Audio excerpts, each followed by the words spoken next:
Yo, what's up guys, welcome back to the channel. In today's video, let's talk about how to set up your travel notifications on your Lendingclub debit card. Doing this is going to help you to prevent your card from being flagged for unusual activities while you're traveling.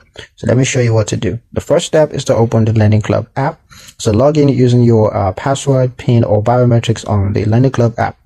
And once you're in, go to card settings. From the home screen, just tap on your checking account and then select manage card or card settings. Next is to add a travel notifications. Just look for an option called travel notice or travel plans and then tap on it. And then you're going to enter the following details, your travel destination, as well as the start and end date of your trip. Next is to confirm and save. Now, once you've entered the details, just tap save or submit, and your card will now be flagged for as traveling during the dates that you set, which of course is going to reduce the chances of declined transactions. But yeah, that's pretty much it for the video, guys. Hope you liked it. Hope you found the information here useful enough.